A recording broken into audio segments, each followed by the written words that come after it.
अच्छा, हमने क्या किया था कि हम class selector, ID selector, by tag name selector, universal selectors हमने पढ़े थे, जिसकी बेस पे हम टैग्स के ऊपर स्टाइल अप्लाई कर सकते हैं। और फिर कुछ प्रेसिडेंस रूल्स पढ़े थे कि कैसे CSS कैस्केड करती है from one particular selector to other selector, या एक टाइप से दूसरी टाइप के दौरान।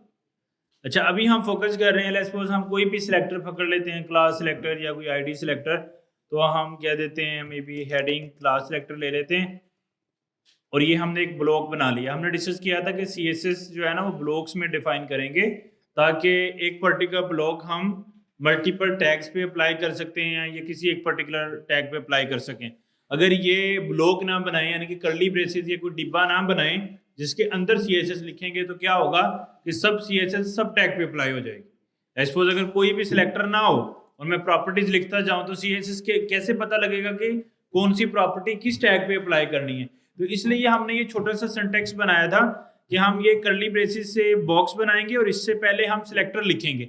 अब वो सिलेक्टर आईडी सिलेक्टर भी हो सकता है, टैग नेम सिलेक्टर भी हो सकता है, यूनिवर्सल सिलेक्टर भी हो सकता है, या वो हेडिंग सिलेक्टर मतलब आईडी सिलेक्टर भी हो सकता है, सही है, या क्लास सिलेक्टर। अच्छा, अब हमने यहाँ से ये स्पेसिफाई कर लिया है हेडिंग सिलेक्टर को और उसका ब्लॉक बना लिया है। अब इस ब्लॉक के अंदर हमें क्या करना है कि हम CSS की प्रॉपर्टीज को डिफाइन करना शुरू करेंगे।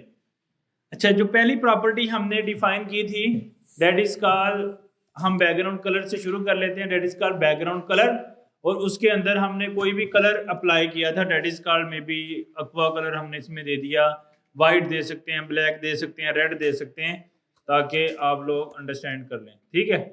अच्छा, इसका ये सिंटेक्स बनता है, तो इस सारी पूरी चीज को क्या बोलते हैं, CSS की प्रॉपर्टी। इस हिस्से को क्या बोलते हैं, प्रॉपर्टी नेम, और इस हिस्से को क्या बोलते हैं, वैल्यू। और ये क्या है, सेमीकोलन, टर्मिनेटर है कि एक लाइन यहाँ पे खत्म हो गई है, अब दूसरी शुरू हो सकती है।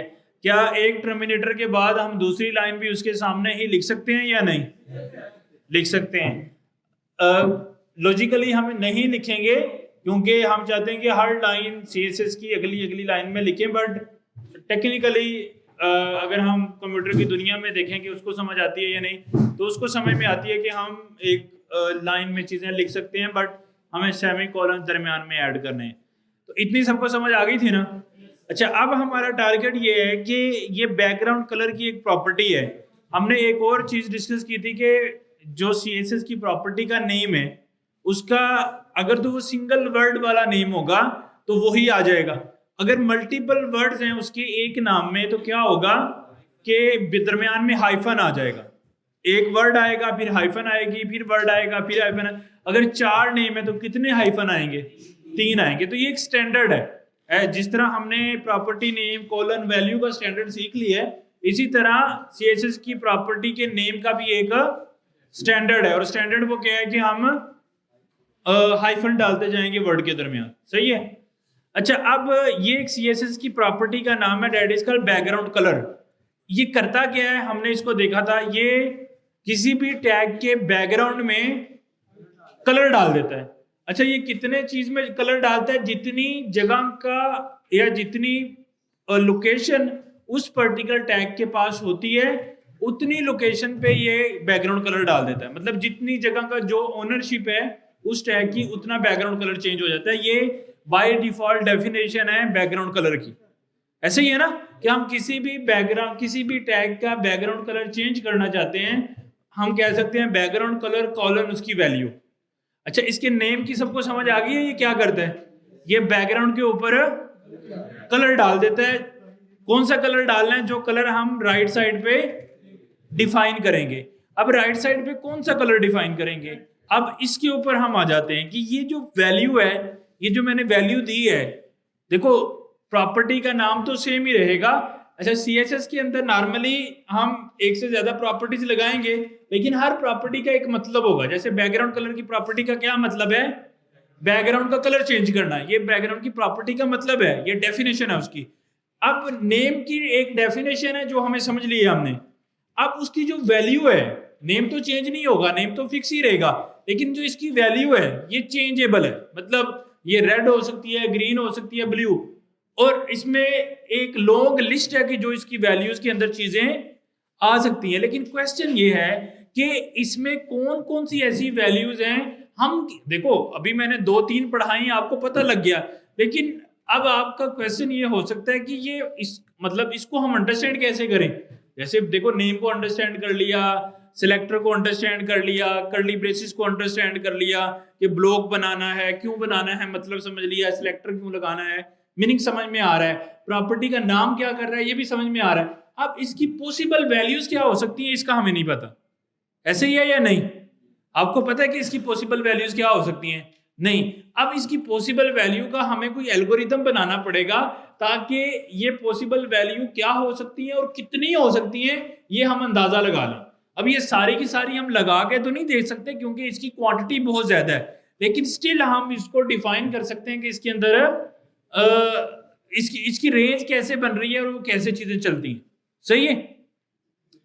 अच्छा, ये जो बैकग्राउंड कलर की प्रॉपर्टी है इसकी जो वैल्यू है वो 3 से 4 पॉसिबल वैल्यूज इसकी हो सकती हैं, यानी कि इसकी वैल्यू के अंदर भी कैटेगरीज हैं, तो वो 3 से 4 कैटेगरीज के अंदर हम इसकी वैल्यू को डिवाइड करते हैं।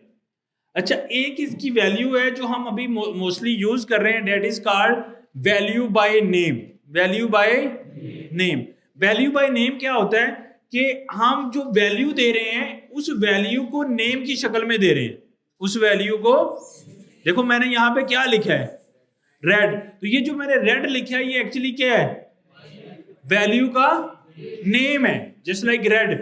अच्छा, अब ये रेड का मीनिंग क्या है, हम इसको अंडरस्टैंड करने के लिए हमें थोड़ा सा बैकग्राउंड में जाना पड़ेगा कि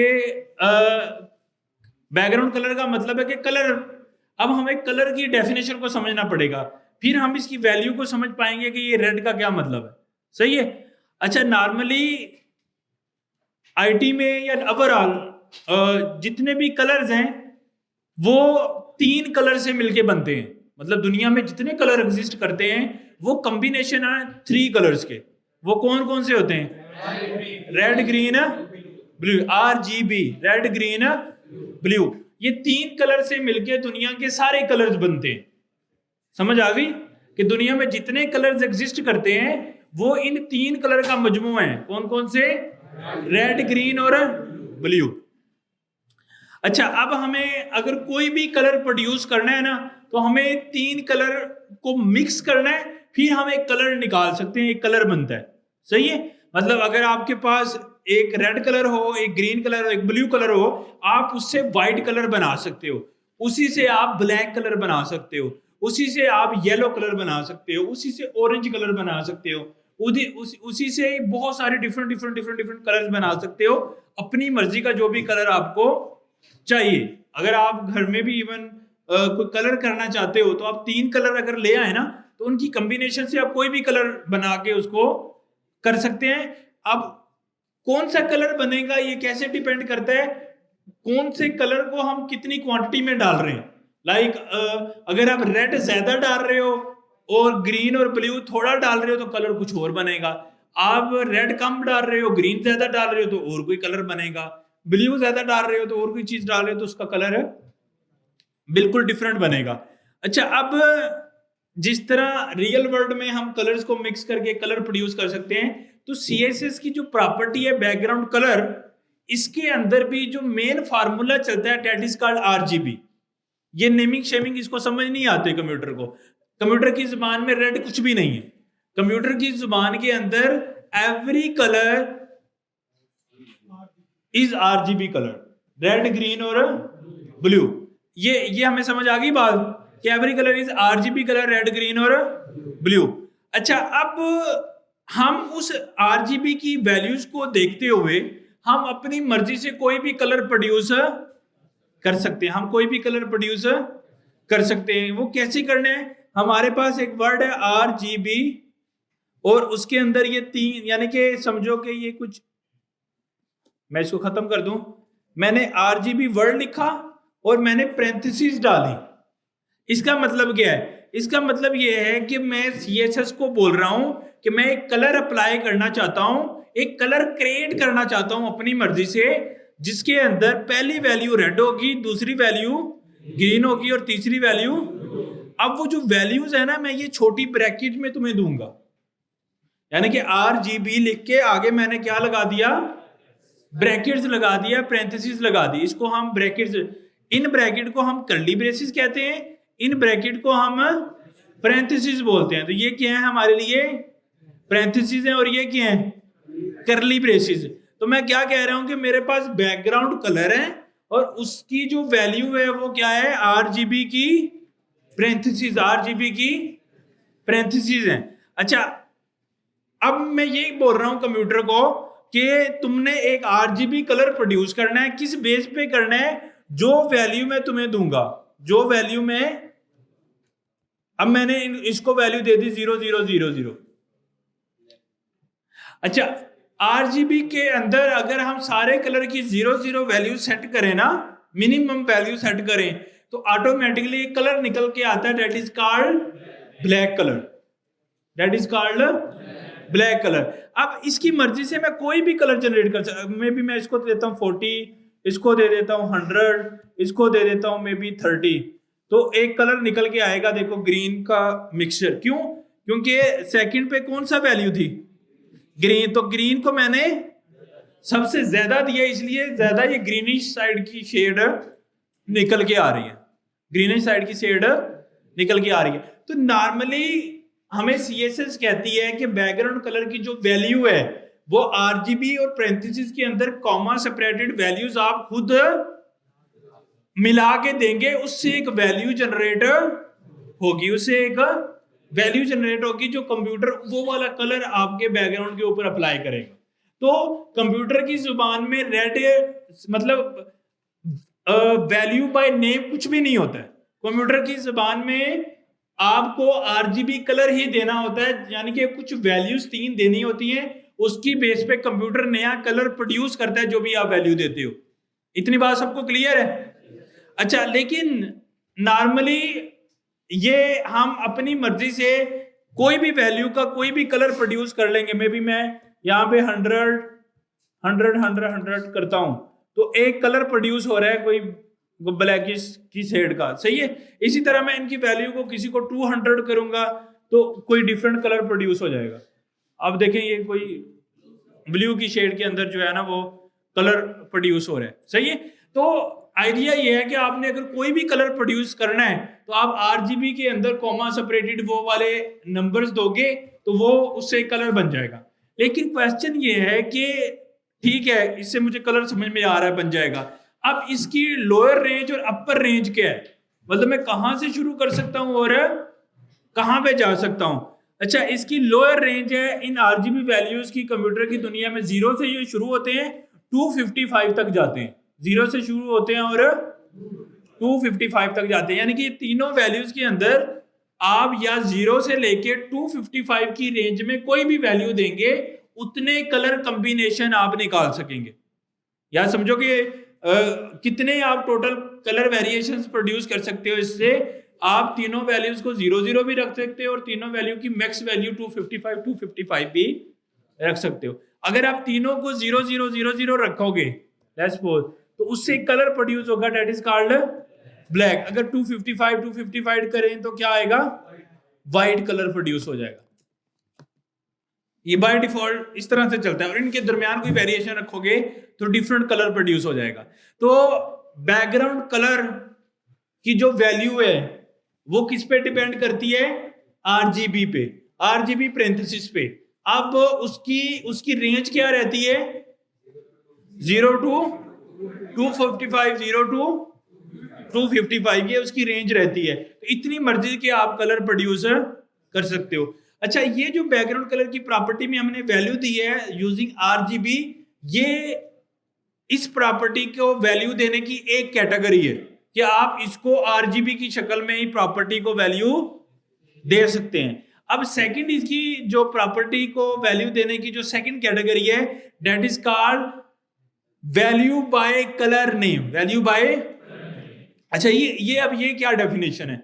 अच्छा, चूंकि ये RGB एक बड़ा ना नंबरिंग का गेम है, तो नॉर्मली ह्यूमन बीइंग जो है ना वो नंबर्स को रिमेंबर रखने में इतने ज्यादा एफिशिएंट नहीं है। लाइक आपको मैं बहुत ज्यादा इसके सारे कॉम्बिनेशन की लिस्ट दे दूं कि इससे ये कलर बनता है, इससे ये कलर बनता है, आप 8-10 याद कर लेंगे, लेकिन ये तो लाखों में बनेंगे, तो लाखों में बने हुए कलर तो आप याद नहीं रख सकते। ये इंसान की नेचर है कि उसको नंबर्स कम याद रहते हैं as compare to characters. Character उसको ज्यादा याद रखते हैं, यानी कि हमें हमारी फैमिली के जो मेंबर्स के नेम है कभी हमें भूलते हैं नहीं, क्योंकि उनके वो नेम जो है ना वो इंसान के अंदर नक्श हो जाते हैं, वो कम ज्यादा रिमेंबर रहते हैं एज कंपेयर टू अगर किसी फैमिली मेंबर का नेम होता 10, 20, 30 मतलब इस तरह के होते तो कितनी कंफ्यूजन होती, मतलब हम खुद नहीं याद रख सकते थे। तो एज कंपेयर टू जो ये करेक्टर वाले नेम है ये ज्यादा हमें समझ में भी आते हैं और हमें रिमेंबर भी ज्यादा होते हैं।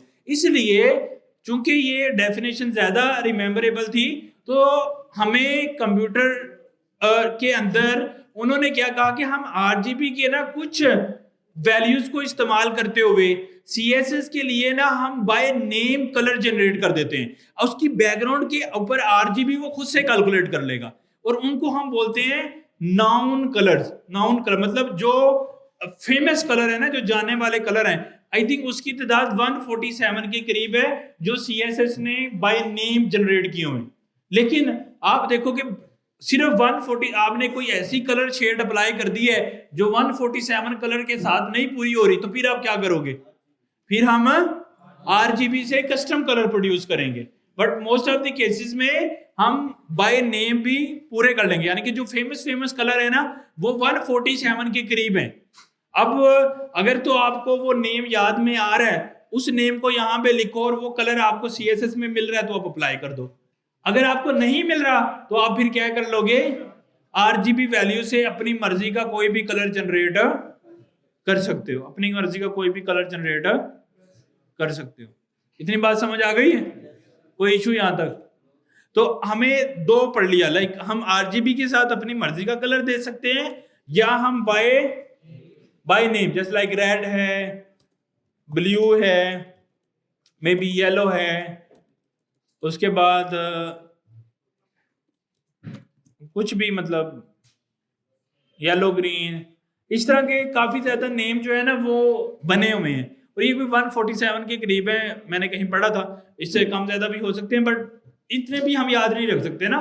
कलर के नेम तो 10, 20, 30 याद हो जाएंगे मैक्सिमम, तो हंड्रेड्स में तो याद रखना मुश्किल है। तो इसलिए रेदर देन वो तो ज्यादा तरीकाकार जो हम यूज करते हैं दैट विल बी आरजीबी। तो बैकग्राउंड कलर की जो प्रॉपर्टी है उसकी जो वैल्यू है वो कितनी तरह की हो सकती है? अभी तक जो हमने पढ़ी है दो तरह की कैटेगरीज हैं। पहली कैटेगरी कौन सी है? आरजीबी। आरजीबी में क्या होता है वो कैसे हम अप्लाई करेंगे? आरजीबी पैरेंथेसिस और उसमें कोमा सेपरेटेड 3 वैल्यूज देंगे और वो वैल्यू की रेंज क्या रहेगी? 0 to 255। उससे हम वेरिएशन से बहुत सारे कलर बना लेंगे। अब अगर वो हमारे लिए डिफिकल्ट है तो अदर ऑप्शन क्या है हमारे लिए? Value by colour name. तो वो कलर नेम हमें कैसे पता लगेंगे फिर कौन सा कलर है? वो हमें डेफिनेटली रिमेंबर रखने पड़ेंगे। अब देखो ना, अब जो कलर नेम है वो तो हमें पता होगा तो हम लगा पाएंगे। तो जो फेमस कलर है अगर आपने वो अप्लाई करने हैं तो सिंपली आप बाय नेम जा सकते हैं, और अगर कोई डिफिकल्ट कलर है और आपको याद नहीं हो रहा तो आप सिंपली बाय आरजीबी वैल्यू भी कलर अप्लाई कर सकते हो। तो दो मेजर कैटेगरीज मैंने आपको बता दी। अब एक और तीसरी कैटेगरी है that is called hexa value. Colour की हेक्सा वैल्यू, यानी कि जिस तरह कलर बाय नेम है इस तरह कलर बाय आरजीबी है, इसी तरह कलर बाय हेक्सा नंबर है। हेक्सा क्या होता है? नॉर्मली हम जो नंबर्स की लैंग्वेज पढ़ते हैं ना that is called decimal language, जो हम नॉर्मली यूज करते हैं। इसके जो डिजिट होते हैं वो किस तरह डिफाइन होते हैं? 0 to 9 और बाद में उन्हीं डिजिट को कॉम्बिनेशन के साथ हम बड़ा नंबर जनरेट करते हैं, that is called decimal language. अच्छा, हेक्सा लैंग्वेज क्या होती है? उसमें जो डिजिट की वैल्यूज हैं वो 0 से शुरू होकर कहां तक जाती हैं? F तक जाती हैं। F मतलब 15, यानी कि नॉर्मली 9 के बाद 10 आता है तो हम दो डिजिट को मिला के यूज करते हैं। मतलब जब हम डेसिमल में वैल्यूज लिखते हैं तो हम कैसे लिखते हैं? 0, 1, 2, 3, 4, 5, 6, 7, 9। अब एक्चुअली ये जो हमने लिखा है 10, तो ये हमने ये पहले दो नंबर को मिला के लिखा है। पहले 2 डिजिट को मिला के एक नंबर जनरेट किया है। अच्छा, इस जो हेक्सा का नंबर होता है ना वो भी सेम ही होता है, लाइक 0 1 2 3 9 8 तक। फिर 9 के बाद उसकी वैल्यू शुरू हो जाती है। 9 के बाद 10 नहीं आता, A आ जाता है, फिर B आता है, फिर C आता है, फिर F आता है, F तक। तो यानी कि ये 15 तक जो नंबर है वो F तक चले जाते हैं, और उसके बाद फिर इन नंबर्स के कॉम्बिनेशन आना शुरू हो जाते हैं।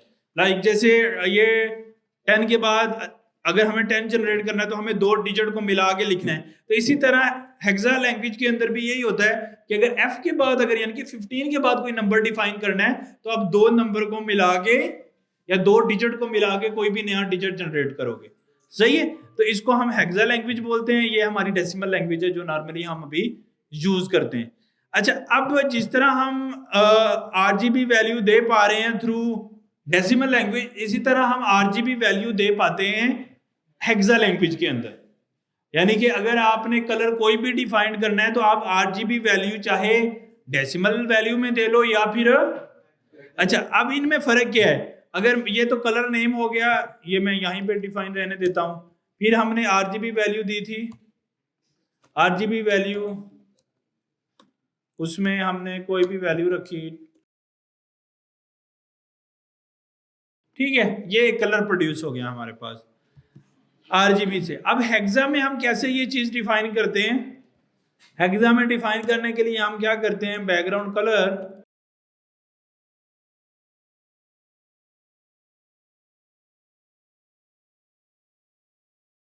अच्छा हमने क्या किया है, हमने हेक्सा के अंदर जिस तरह आरजीबी हमारा एक सिंटेक्स था, इस तरह हमने आरजीबी की जगह पे क्या यूज किया है, हैश यूज किया है। हेक्सा के लिए ना हैश यूज होता है इसका स्टार्टिंग पॉइंट।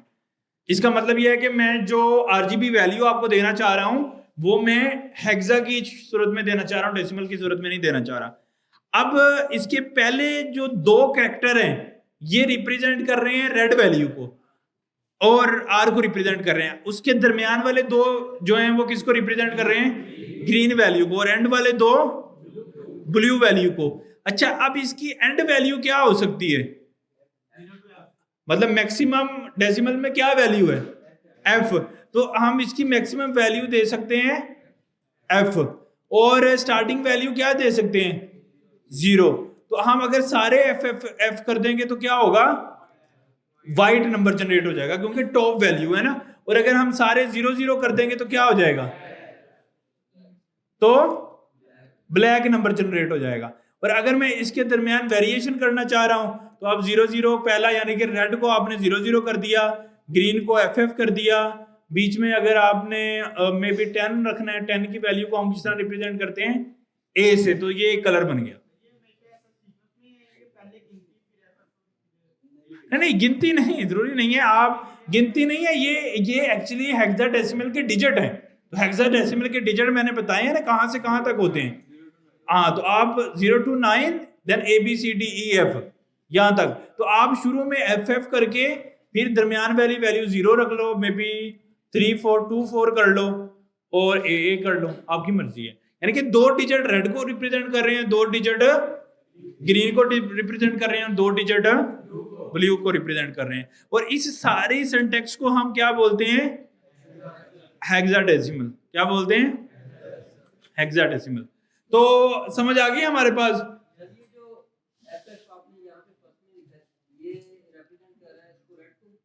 हाँ जी, ये रिप्रेजेंट कर रहा है रेड को, अगला 2 रिप्रेजेंट कर रहे हैं ग्रीन को, उससे अगला रिप्रेजेंट कर रहे हैं ब्लू को। अच्छा, अब नेक्स्ट हमारे पास इतनी समझ आ गई। तो अब बैकग्राउंड कलर की जो प्रॉपर्टी है उसकी जो वैल्यू है वो पॉसिबल कितनी कैटेगरीज हो सकती हैं, कौन कौन सी, बाय नेम, बाय आरजीबी और बाय हेक्साडेसिमल। और बाय हेक्साडेसिमल या आरजीबी दोनों केसेस में हमारे पास ऑप्शन है, हम जो सा मर्जी कलर प्रोड्यूस कर सकते हैं। और बाय नेम वो हमें याद होंगे तो हम कोई भी वैल्यू वहां पे पेस्ट कर सकते हैं, और ये पॉसिबल 147 के करीब वैल्यूज हैं जो आप रिमेंबर रख सकते हो। लेकिन अब क्वेश्चन ये आता है कि नॉर्मली ठीक है, मुझे आरजीबी की भी समझ आ गई, मुझे जो है वो हेक्सा की भी समझ आ गई, मुझे बाय नेम की भी समझ आ गई। अब मैं कोई कलर अप्लाई करना चाह रहा हूं, मैं उसका हेक्सा नंबर गेट करना चाह रहा हूं, तो ये मैं कैसे गेट करूंगा? तो इसको करने के लिए एक तो आप लोगों ने नोटिस किया होगा कि इसके अंदर ही टूल है VS कोड के अंदर। ये जब हम कोई कलर लिखते हैं वो आगे उसका दिखा देता है कि कौन सा कलर है ये। उस पर जब हम होवर करते हैं तो ये एक टूल निकल आता है। इसकी मदद से हम इसकी कोई भी वैल्यू देखो RGB की प्रोड्यूस कर सकते हैं यहां से, समझ रहे हो? और इवन यहां से इसको मैं चेंज करके कोई भी कलर अपनी मर्जी का बना सकता हूं, उसकी मुझे RGB वैल्यू यहां पे डिस्प्ले हो रही है। ये देख रहे हो? मैं किसी भी चेंज कर रहा हूं तो एक्चुअल में क्या हो रहा है? अब मैं ब्लैक की तरफ आया तो सारी वैल्यू क्या हो गई है? अब मैं इधर गया हूं तो वैल्यू क्या हो गई है? इधर कर रहा हूं तो बीच में कोई वैल्यू। अब इधर से मेरे पास शेड है रेड, ग्रीन, ब्लू, ये इस तरह के। अब मुझे येलो की तरफ जाना है तो मैं इसमें चला जाऊंगा। तो अगर मैं ये वाली वैल्यू देता हूं ना तो मुझे ये वाला येलो कलर प्रोड्यूस हो जाएगा। ये देता हूं तो मुझे ये हो जाएगा। तो जोन सा आपने कलर करना है वो कलर आप यहीं से ही देख के प्रोड्यूस कर सकते हो, राइट फ्रॉम VS कोड। क्या आप उसके ऊपर क्लिक करते हो तो एक बॉक्स सा ओपन हो जाता है, वहां से आपको RGB वैल्यू मिल जाएगी, वहां से आपको RGB वैल्यू मिल जाएगी। अब आप चाहते हो कि मैं उस RGB वैल्यू को हेक्सा में दे लूं, मतलब ये मैंने कोई कलर प्रोड्यूस किया है लेकिन मैं इसको RGB में नहीं देना चाह रहा, हेक्सा में देना चाह रहा हूं। तो आप क्या कर सकते हो, आपने जो RGB क्रिएट किया है इसके ऊपर जाके क्लिक करोगे, वो आपको उसका हेक्सा कोड शो कर देगा। उसका क्या कर देगा? हेक्सा कोड शो कर देगा। उसका हेक्सा कोड मिल गया। अब आपको VS कोड से RGB वैल्यू भी मिल रही है और VS कोड से हेक्सा। आप अपनी मर्जी से कोई भी कलर प्रोड्यूस कर सकते हो और उसका हेक्सा नंबर ले सकते हो। अब देखो मैंने बिल्कुल 0 पे किया है तो सब कुछ क्या हो गया है? ब्लैक। सब कुछ किया है तो सब FF हो गया, यानी कि अपर वैल्यू हो गई है। दरमियान में कर रहा हूं तो कोई भी वैल्यू उसकी रैंडम प्रोड्यूस हो रही है। और इधर से मैं चेंज कर रहा हूं तो वो कलर भी हमारा ओवरऑल चेंज हो रहा है। तो ये VS कोड का ही फीचर है जहां से आप ये चीजें अपनी मर्जी से प्रोड्यूस कर सकते हो। अगर आप यहां से नहीं भी करना चाहते तो हमारे पास ऑप्शन है कि हम वेबसाइट अपना ब्राउजर खोलें और वहां पे लिखें मे बी RGB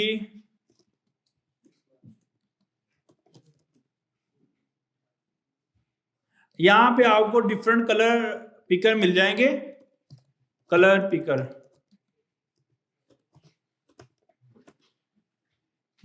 ये गूगल भी आपको दे देगा। यहाँ पे देखो वही चीज जो वहां से मिल रही थी, आप इसको कॉपी पेस्ट कर लेते हो अपनी मर्जी से। और बहुत सारी ऐसी वेबसाइट भी हैं जो आपको कलर पिक करने की ऑप्शन देती हैं, जस्ट लाइक ये है। आप डिफरेंट शेड यहाँ से पिक कर सकते हो, उसका आपको हेक्सा नंबर मिल रहा है, आप उसका RGB नंबर भी ले सकते हो। ये नीचे RGB नंबर मिल रहा है, ये इसका हेक्सा नंबर मिल रहा है। आप उसकी क्वांटिटी को डिस्प्ले कर सकते हो, ये 0 से 25 में आपको मूव कर रहा है। तो इस तरह की वेबसाइट अक्सर आपको मिल जाएंगी जो आपको कलर में हेल्प करेंगी, कलर फाइंड करने में हेल्प करेंगी। सही है? अच्छा, इतनी बात सबको समझ आ गई? अच्छा, और क्या पॉसिबल वैल्यूज हो सकती हैं ये भी आपको समझ आ गई। अब अक्सर हमारे पास क्या होता है कि कोई पिक्चर होती है, पिक्चर पे ना कोई कलर होता है। अब वो वाला कलर मैंने फाइंड करना है, अब वो मुझे कैसे मिलेगा? मैं कोई भी पिक्चर ढूंढने की कोशिश करता हूं। लेट्स सपोज अगर मेरे पास ये मैं पिक्चर ओपन कर, ये मेरे पास कलर है अगर ये वाला, अब इसका हेक्सा मुझे फाइंड करना है, मैं कैसे करूं? या इसका, अब ये तो एक पिक्चर है ना, अब इसका मैं हेक्सा भी नहीं फाइंड कर सकता, इसका मैं वो कोई डिफरेंट कलर भी फाइंड नहीं कर सकता। तो इसमें हमारे पास ना कंप्यूटर के अंदर बिल्ट इन सॉफ्टवेयर आते हैं। जैसे मैं बोलूं ना विंडो कलर पिकर, तो हमारे पास यहाँ पे माइक्रोसॉफ्ट की यूटिलिटी भी आ रही है और कलर पिकर करके एक्सटेंशंस भी होती हैं और एक्जी फाइल भी होती है, आप उसका सॉफ्टवेयर भी कर सकते हो। अभी के लिए हम कलर पिकर एक्सटेंशन देख लेते हैं, गूगल एक्सटेंशन क्रोम। अच्छा, मैंने पहली जो भी कलर पिकर आया मैंने उसको पिक कर लिया। अब ये एक सॉफ्टवेयर है, उसको आप किसी पिक्चर पे किसी भी जगह पे ड्रैग करोगे ना, वो उसके कौन सा कलर है वो दे देगा आपको। अब इसमें डेफिनेटली वो डिपेंड करेगा आपका पिक्चर की क्वालिटी कैसी है, चीजें हैं, वो all the time accurate colour नहीं देगा बट वेरी क्लोज कलर आपको दे देगा। अगर आपके पास कोई पिक्चर है, आप उसकी देख देख के वेबसाइट बना रहे हो, तो फिर आप ये कलर जिला और कलर पिकर और इस तरह की चीजों को यूज करते हुए आप अपना सेटअप कर सकते हो। अभी मैंने उस पर नहीं, अभी मैंने 3 कैटेगरी आपको पढ़ाई हैं और 3 कैटेगरी का डिफरेंस सबको समझ में आ रहा है ना। अभी और कैटेगरी भी हैं, हम उनके ऊपर बारी बारी आएंगे, लेकिन अभी के लिए मैं ये कलर जिला आपको करके दिखाता हूँ ये कैसे काम करेगा। अच्छा, यहाँ पे क्लिक करके आप इसको पिन कर लोगे तो कलर आपके पास आ जाएगा। अब यहाँ से कलर पिकर आपने आउटसाइड दी ब्राउजर करना है या इनसाइड दी ब्राउजर करना है। मैं कहता हूँ मैंने आउटसाइड दी ब्राउजर करना है। अब मैं ये देखो जिस पे भी होवर कर रहा हूँ वो यहाँ पे आ रहा है जूम होके कि कौन से कलर आपको लेना चाह रहे हो। इवन मैं आउटसाइड दी ब्राउजर भी ये चीज कर पाऊंगा। तो जो चीज हमने पिक्चर में खोली थी, अब ये देखो यहाँ पे मैं किसी भी कलर पे जाऊंगा, ये रेड पे जाऊंगा, ये रेड दिखा रहा है, इस वाले कलर पे जाऊंगा वो वाला कलर दिखा रहा है। अब जैसे मैंने उस पर क्लिक किया वो यहाँ पे मेरा कलर कोड कॉपी कर देता है और उसके अंदर में ये मैं वहां से कलर सिलेक्ट करके लेके आया था। अब उसका मुझे वो हेक्सा कोड भी मिल रहा है, आरजीबी वैल्यूज भी मिल रही हैं और कैटेगरी भी हैं वो भी मिल रही हैं। बात समझ आ रही है? आरजीबी वैल्यू भी मिल रही है, हेक्सा वैल्यू भी मिल रही है और जो कैटेगरी भी हमने डिस्कस करनी है वो भी मिल रही है। तो अल्टीमेट ये है कि अगर आपके पास कोई पिक्चर है उसका आप कलर लेना चाह रहे हो, लाइक आप चाह रहे हो कि ये वाला कलर मुझे पिक करना है, तो सिंपली आप यहाँ पे जाएंगे, कलर पिकर पे क्लिक करेंगे कि कौन सा कलर आप सिलेक्ट करना चाह रहे हो, उस पर सिंपली जाके क्लिक करके ये वाला कलर कोड आपके पास आ जाएगा, उसको आप कॉपी कर लेंगे, ये ओपन होगा तो ये यहाँ पे बॉक्स आ जाएगा। अब ये साथ में आपको कलर की हिस्ट्री भी बता रहा है कि आपने पुराने कौन कौन से कलर चूज किए थे, आप उनमें से किसी में भी नेविगेट कर सकते हो और उसकी आपको हेक्सा वैल्यू और बाकी चीजें मिल जाएंगी। तो आपने क्या करना है, कलर जिला करके क्रोम की एक्सटेंशन है जो क्रोम में आपने इंस्टॉल कर लेनी है। जैसे क्रोम में इंस्टॉल करेंगे यहाँ पे इसको पिन कर लेना है तो आपके पास ये आइकन शो होने लग जाएगा। सही है? इस आइकन पे क्लिक करके pick colour outside the browser भी कर सकते हैं, pick colour from the page इसी पेज पे भी कर सकते हैं। आउटसाइड दी करेंगे तो आप कहीं पे भी अपने सिस्टम में किसी भी पिक्चर से कहीं से भी कलर ले सकते हैं। सही है? और वो कलर का आपको हेक्सा कोड या आरजीबी वैल्यू मिल जाएगी, उसको उठा के सीएसएस में डालेंगे तो सेम कलर आपके पास इंस्टॉल हो जाएगा। All good? यहां तक किसी को कंफ्यूजन कोई? बैकग्राउंड कलर की क्या पॉसिबल वैल्यूज हो सकती हैं और क्या क्या वो चीजें हैं। सही है? अच्छा, अब हमारे पास जिस तरह आरजीबी है ऐसे हम, अच्छा एक और है जो हमारी दूसरी कलर की प्रॉपर्टी थी ना, कलर की प्रॉपर्टी ये क्या करती है, ये जो टेक्स्ट का कलर होता है यानी कि फोरग्राउंड कलर, ये उसको चेंज करती है। अब इसकी वैल्यू क्या हो सकती है? द सेम जो हमारे पास बैकग्राउंड कलर की वैल्यूज थी, यानी कि कलर की प्रॉपर्टी और बैकग्राउंड कलर की प्रॉपर्टी की जो वैल्यूज हैं वो बिल्कुल सेम हो सकती हैं। लाइक आरजीबी भी हो सकती है, हेक्सा भी हो सकती है और बाय नेम भी हो सकती है, वो सेम कोई भी आप उसमें से यूज कर लें। अच्छा, अब जस्ट लाइक अगर मुझे इसमें कोई हेक्सा वैल्यू देनी है जो मैंने कलर जिला से अभी कॉपी की है, मैं कलर जिला को ओपन कर लूंगा, उसका पैनल ओपन कर लूंगा और यहाँ से मैंने ये वाला कोड कॉपी किया था उसका मैं सिंपली जो हेक्सा कोड है वो ले आता हूँ और सामने इसके आके हैश डाल देता हूँ तो मुझे वो वाला कलर इसके अंदर ऑटोमेटिकली आ जाए। सही है? ये मैंने किसी पिक्चर से कलर यहाँ पे लेके रख लिया है। अच्छा, नेक्स्ट गोल क्या है? ये भी मेरा हो गया, मतलब कलर की प्रॉपर्टी और बैकग्राउंड कलर की प्रॉपर्टी का मतलब भी समझ में आ रहा है और उसकी वैल्यू क्या हो सकती है वो भी समझ में आ रही है। अच्छा, अब इन दोनों प्रॉपर्टी की जो 3 कैटेगरीज पड़ी है ना, उससे मिलती जुलती थोड़ी मजीद कैटेगरीज भी हैं। जैसे मैं लिखता हूं बैकग्राउंड कलर एंड मैं लिखता हूं आरजीबी ए। अच्छा, इसमें क्या है कि मैं रेड की वैल्यू दे सकता हूं कुछ भी, ग्रीन की वैल्यू दे सकता हूं कुछ भी, और मैं ब्लू की वैल्यू दे सकता हूं 255 तक कोई भी। अच्छा, अब मैं इसके अंदर ना इसकी अल्फा की वैल्यू भी सेट कर सकता हूं। इस अल्फा का क्या मतलब होता है? Opacity. RGB red green blue opacity, मतलब आप चाह रहे हो कि रेड ग्रीन ब्लू से एक कलर बना, that is called black colour. अच्छा, अगर मैं 0 0 सब कर दूं तो कौन सा कलर बनेगा? ब्लैक कलर बन जाएगा। अब आप चाहते हो कि यार ब्लैक कलर तो बने, लेकिन उसकी विजिबिलिटी कितनी हो। अगर आप उसकी वैल्यू को 9 रखोगे तो विजिबिलिटी हो जाएगी फुल डार्क, यानी कि अगर आप 1 कर दोगे ना तो विजिबिलिटी बिल्कुल पीछे से कुछ नजर नहीं आएगा, 100% कलर होगा। यानी कि उसकी जो ओपेसिटी है, उसके जो दिखने का वे है, वो 100% वही कलर होगा जो हमने डिफाइन किया है। लेकिन इसकी वैल्यू को मैं 0 to 1 के दरमियान शिफ्ट कर सकता हूं। लाइक अगर मैं 0.5 करता हूं, ये कलर थोड़ा मध्यम हो जाएगा, मतलब ट्रांसपेरेंट हो जाएगा, इससे पीछे वाली चीज नजर आएगी मुझे। अगर मैं इसकी वैल्यू को 1 कर दूंगा तो पीछे कौन सा कलर है, इस कलर के पीछे कौन सा कलर है, व्हाइट, जो मेरे VS कोड का कलर है। अब वो मुझे ज्यादा नजर आ रहा है, ये कलर मुझे कम नजर आ रहा है। तो RGBA यानी कि ओपेसिटी का कलर ज्यादा नजर आ रहा है और ये कलर कम नजर आ रहा है। अब अगर मैं इसकी वैल्यू को 5 कर दूंगा तो क्या हो जाएगा, 50% ये कलर नजर आ रहा है और 50% ये ट्रांसपेरेंट यानी कि बैकग्राउंड कलर नजर आ रहा है। अगर मैं इसकी वैल्यू को 9 कर दूंगा, क्योंकि ये 0.9 यानी कि 1 के करीब हो गया है, अब ये 1 के करीब हो गया तो ये ज्यादा कलर नजर आ रहा है, बैकग्राउंड कलर तकरीबन ना होने के बराबर नजर आ रहा है। तो आप इसकी वैल्यू को 1 2 3 4 जो भी आप देना चाह रहे हो, 0 पॉइंट समथिंग आप अगर करते हो 0.25 तो क्या कितने परसेंट बन गया, ये 25% बन गया। अगर हम 0.20 करते हैं तो 20%। तो यानी कि आप इस पॉइंट के बाद 2-3 वैल्यूज में भी जा सकते हो अगर आप माइनर एरर भी फिक्स करना चाहते हो, माइनर एरर में भी कोई डिस्कशन करना चाहते हो। तो इसको हम बोलते हैं RGB value, RGBA value. Maximum 1, minimum 0। 1 मतलब 100% ऑफ द कलर विजिबिलिटी, यानी कि कलर 100% नजर आएगा। 0 मतलब 100% ट्रांसपेरेंट, मतलब कुछ भी नजर नहीं आएगा कलर, बैकग्राउंड कलर नजर आएगा, जो उसके पीछे कलर है वो सब नजर आएगा, वो अपना कलर कुछ भी नहीं आएगा। तो 0 का मतलब 0% कलर विजिबिलिटी और 1 का मतलब 100% कलर है, और 0.5 का मतलब 50% कलर विजिबिलिटी, यानी कि 50% कलर नजर आएगा, 50 पिक्चर बैकग्राउंड नजर आएगा।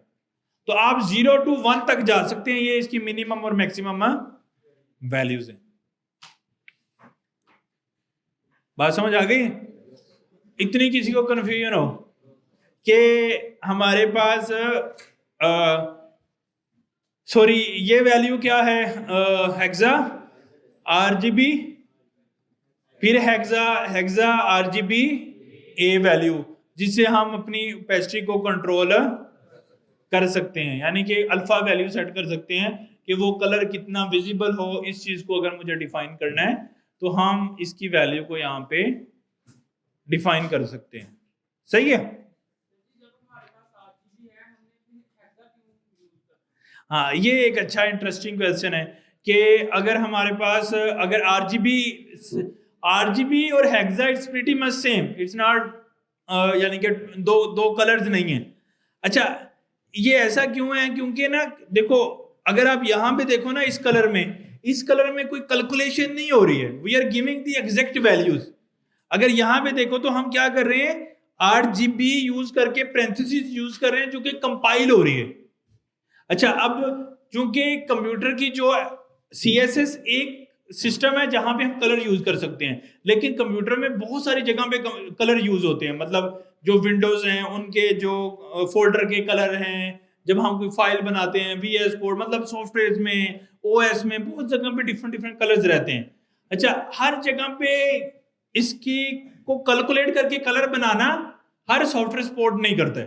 तो हेक्सा वैल्यू इज समथिंग की जो कैलकुलेटेड है, उसको कैलकुलेट नहीं करना पड़ता है, उसकी बेस पे कलर को देखने के लिए कोई प्रोसेसिंग नहीं चाहिए, वो एक्चुअल वो वैल्यू है जो कलर है। लेकिन जो RGB वैल्यू है उसको हमें कैलकुलेट करना पड़ता है, इसलिए हाँ हेक्सा। हम नॉर्मली ज्यादातर आपको अगर देखेंगे, कोई भी CSS खोलेंगे आपको हेक्सा नंबर नजर आएंगे। बात समझ आ रही है? तो इसलिए लोग ज्यादातर हेक्सा नंबर्स का इस्तेमाल करते हैं, क्योंकि वो एग्जैक्ट वही वैल्यू है जो कलर है। अब आप यहाँ देखो, जस्ट हम इसको हैश से डिस्प्ले कर रहे हैं कि ये हेक्सा है, लेकिन कोई कैलकुलेशन परफॉर्म नहीं हो रही है। आरजीबी के केस में हम कोई एक फंक्शन बना रहे हैं जो कंप्यूटर सॉल्व करेगा कि कौन सा कलर बन रहा है। ये तो एक्चुअली विजिबल है ना, ये तो 100% ही विजिबल है, कलर दे रहे हैं ना हम एक्चुअली। दे सकते हैं, लेकिन उसकी प्रॉपर्टी भी डिफरेंट रहती है हमारे पास, यानी कि एक ओपेसिटी की प्रॉपर्टी है, उसके अंदर फिर हम 0 to 5 वैल्यू जो भी है वो सेट कर सकते हैं, तो उससे फिर हम देख सकते हैं। लेकिन अभी के लिए मैं उस पर आपको जाना नहीं चाह रहा, बट अभी के लिए ये समझेंगे ऐसे होता है।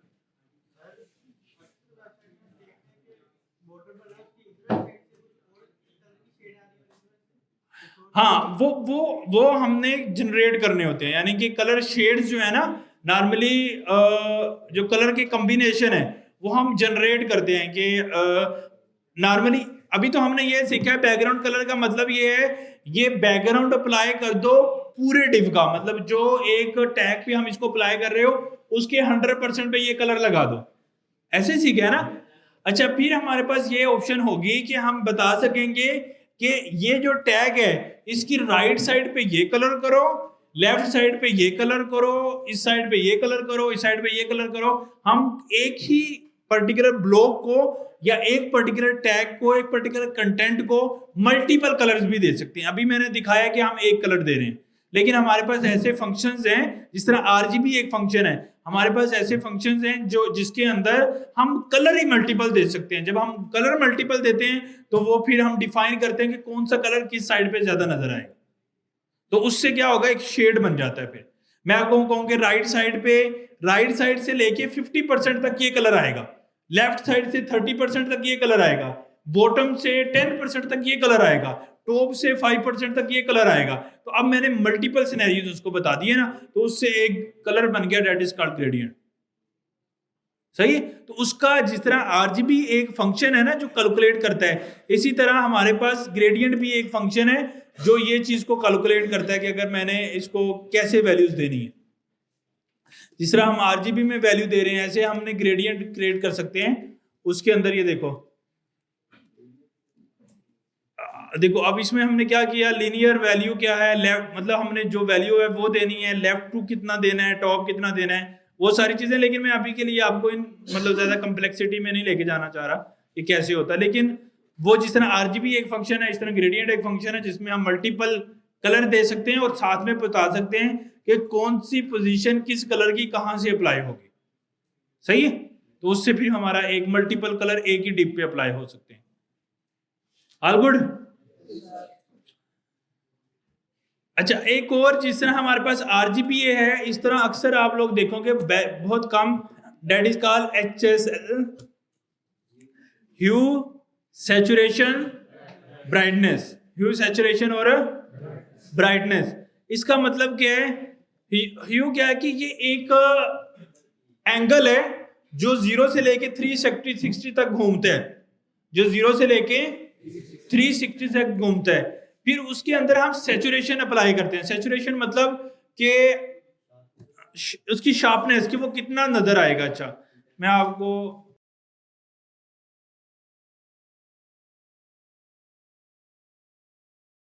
ये एक समझो, ये एक 0 to 360 एक दायरा है, जो हम ह्यू में वैल्यू देंगे वो घूमेगी। अगर मैं 10% दे रहा हूं तो समझो वो यहां करके आएगी, 50% दे रहा हूं समझो वो यहां करके आएगी।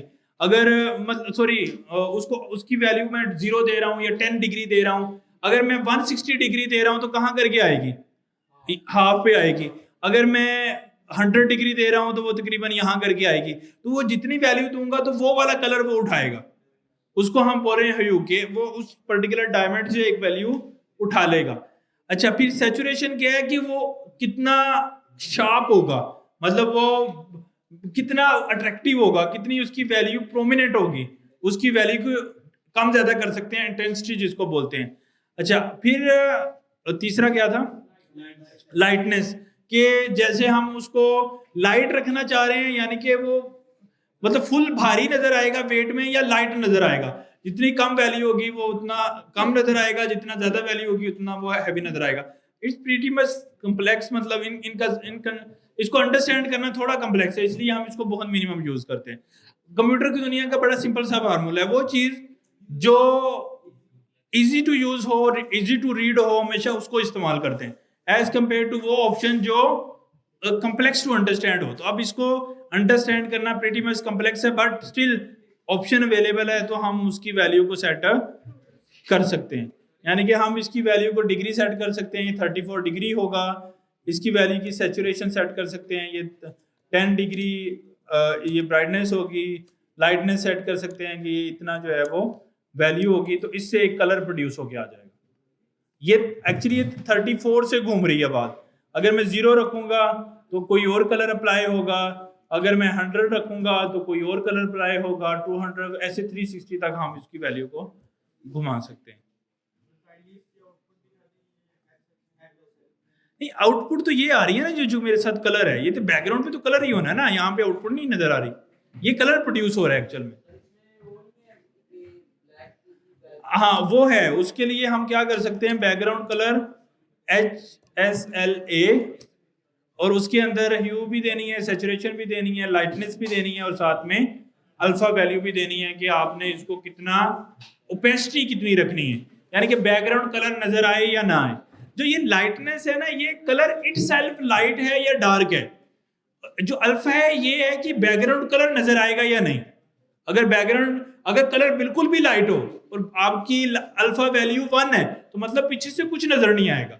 अब अगर अल्फा वैल्यू 0 है तो मतलब कलर का लाइट डार्क होने से फर्क नहीं पड़ता, पीछे से वैल्यू नजर आएगी क्योंकि आपने अल्फा वैल्यू सेट कर दी है। बात समझ आ रही है आपको?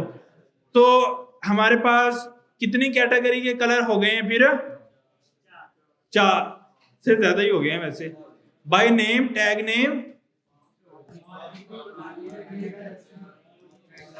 Bye tag name, by RGB, by hexa, by RGB A, by HSL, by HSL A। तो ये सारी वेज के साथ हम कलर पास कर सकते हैं, कलर की वैल्यूज को दे सकते हैं। तो बैकग्राउंड कलर क्या प्रॉपर्टी करती है और कलर प्रॉपर्टी क्या करती है और उसकी पॉसिबल वैल्यूज क्या हो सकती हैं, सबको क्लियर है? यहां तक किसी को कोई कंफ्यूजन हो कि ये बैकग्राउंड कलर क्या है, ये कलर क्या है, ये HSL क्या है? वो मतलब एक्चुअली फिर कलर अप्लाई ना करो तो फिर फायदा नहीं, लेकिन स्टिल एक ऑप्शन है, हम यूज कर सकते हैं।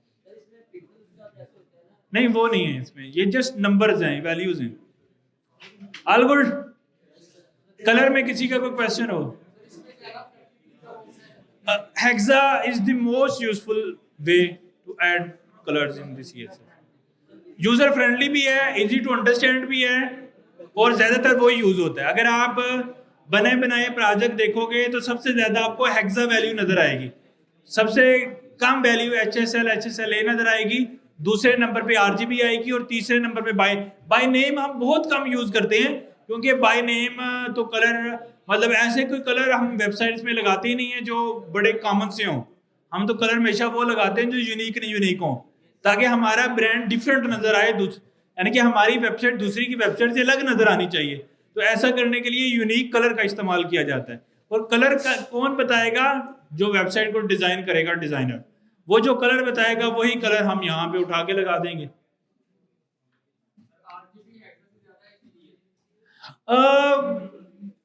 लेकिन स्टिल हमने जैसे डिस्कस किया था ना कि RGB समथिंग जो कैलकुलेट होता है, हेक्सा समथिंग जो कैलकुलेटेड है, तो इसलिए हम हेक्सा की तरफ जाते हैं। क्योंकि हम कलर जहां से भी कॉपी करते हैं, जैसे मैंने आपको बताया कलर जिला से कॉपी करना है, जब मैं कलर जिला से उसको कॉपी कर रहा हूं तो वहां तो मुझे वो दे रहा है ना कलर। जब मैं इस पे क्लिक कर रहा हूं और वो मुझे हेक्सा वैल्यू दे रहा है, यहाँ पे कलर पैनल खोल रहा हूं तो मैं सिंपली ये वैल्यू कॉपी करूंगा, मैंने खुद से थोड़ी सोचना है। तो मैंने तो कलर जिला का इस्तेमाल करना है ना, या फिर मैं क्या कर लूंगा, मैक्सिमम मैं जो है वो जो मुझे डिजाइनर कलर दे रहा है वो यूज करूंगा। सही है? तो आज मेनली हमने क्या किया है, हमने कलर की प्रॉपर्टी और उसकी पॉसिबल वैल्यू को समझा है कि क्या क्या हो सकती हैं।